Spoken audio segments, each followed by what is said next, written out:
So hello everyone, this is me Komal. Thank you so much everybody for clicking in this video.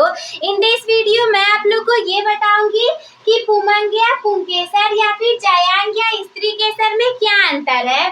अर्थात आप पुमंग को पुंकेसर या फिर जायांग को स्त्री केसर भी कह सकते हो। तो एग्जाम में ये बहुत बार पूछा जाता है कि बताइए पुमंग और जायांग में क्या अंतर है, या फिर पुंकेसर और स्त्री केसर में क्या अंतर है, या तो ऐसे भी पूछेगा पुमंग और जायांग में क्या अंतर है, पुंकेसर या स्त्री केसर में क्या अंतर है। तो प्रश्न चाहे जो भी पूछा जाए, लेकिन उत्तर आप लोगों को कुछ ऐसे ही देना है। एक साइड में मैंने लिख लिया है पुमंग या पुंकेसर को और दूसरे साइड में लिख लिया है जायांग या फिर स्त्री केसर को। तो हम सबसे पहले इसके अंतर को देखना स्टार्ट करेंगे और आप लोग को बिल्कुल ध्यान से इसे देखना है और ध्यान से सुनना भी है। क्यों? क्योंकि यही आपके एग्जाम में आने वाला है। संभावना तो काफी ज्यादा है कि जरूर आ जाएगा, तो आप लोग को पढ़ करके जाना है। हम अपने एक भी नंबर को नहीं गवा सकते। सबसे पहला है कि पुमंग या पुंकेसर ये एक नर जनन अंग है और जायांग या स्त्री केसर जो कि मादा जनन अंग है। देखिए, जब भी कभी बात होगी कि पुमंग या पुंकेसर की, तो सबसे पहली बात तो आपके मन में यही आना चाहिए कि अरे पुमंग या फिर पुंकेसर ये तो नर का जनन अंग होता है। और जब हम बात करेंगे स्त्री केसर की, जायांग की, तो देखो कैसे इसमें स्त्री वर्ड है। यहाँ से याद रखिए, ये हमारा ठीक हो जाएगा कि आप इसे याद रखोगे कि ये मादा का जनन अंग है। दूसरे वाले पॉइंट की बात करें तो पुमंग या पुंकेसर में जिसकी प्रत्येक इकाई को पुंकेसर कहते हैं। पुमंग जो होगा, पुमंग की प्रत्येक इकाई को हम पुंकेसर कहेंगे। पुमंग देखिए सबका मिला करके है, लेकिन उसके एक इकाई को हम पुंकेसर कहते हैं। और जब स्त्री केसर की बात करेंगे तो इसकी यानी किसकी, जायांग की, मतलब वो मादा जनन अंग है, तो जायांग की प्रत्येक इकाई को हम स्त्री केसर कहते हैं। इसकी के जगह मुझे लग रहा है जायांग लिखना ज्यादा सही रहेगा, तो इसकी को मैं इरेज कर दे रही हूँ, इसकी जगह मैं लिख दे रही हूँ जायांग। जायांग की प्रत्येक इकाई को जायांग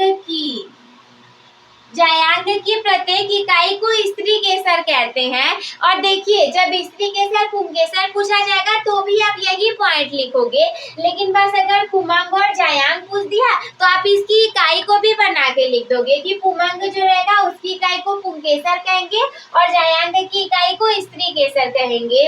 अगला तीसरा वाला पॉइंट है कि पुंकेसर का जो अगला फूला हुआ भाग होता है उसे हम परागकोश कहते हैं, जिसमें कि नर युग्मक या फिर परागकण बनते हैं।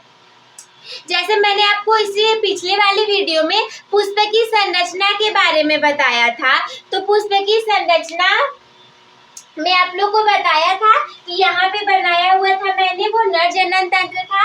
और परागकोश आप लोग को बताया था वो पुंकेसर का फूला हुआ ऐसे करके, फूला हुआ कुछ ऐसे करके पार्ट था, ऐसे करके, और जिसमें कि परागकोश कहलाता है। फूला हुआ जो भाग ऐसा रहता है इसे ही हम परागकोश कहते हैं। और इसमें क्या होता है, इसमें नर युग्मक या फिर परागकण बनते हैं।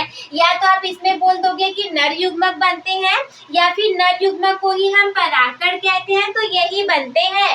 लेकिन इसके अपोजिट जब हम बात करेंगे जायांग या स्त्री केसर की, तो इसमें देखिए आगे का फूला हुआ भाग था ना, लेकिन स्त्री केसर में निचला फूला हुआ भाग रहेगा। जैसे मैंने ऐसे करके बनाया हुआ था कि निचला फूला हुआ भाग इसका अंडाशय कहलाता है और जिसमें बीजांड पाया जाता है। मैंने आप लोगों को बताया था कि ऐसे ही अंडाशय है, इसमें ऐसा बीजांड प्रेजेंट है। और बीजांड में क्या होगा, बीजांड में मादा युग्मक बनेंगे या फिर अंड बनेंगे। बीजांड में मादा युग्मक या फिर अंड बनता है।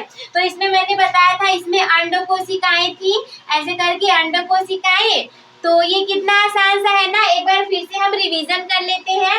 जब भी हम पुमंग या पुंकेसर की बात करेंगे तो ये एक नर जनन अंग होगा और जिसकी प्रत्येक इकाई को हम पुंकेसर कहेंगे।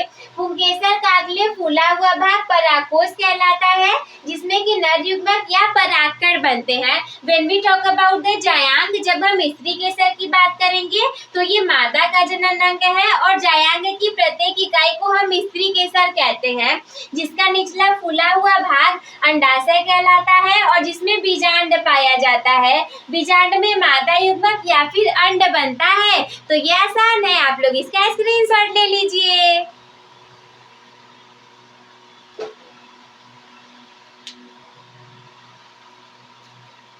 So I hope, dear friends, that you all will be able to understood all these things. At last, what you people have to do, start your topper becoming journey with the toppers by subscribing the channel. Also, you can like the video, share with your friends. If there is any doubt in your mind, then you can comment me. Take care. Bye bye.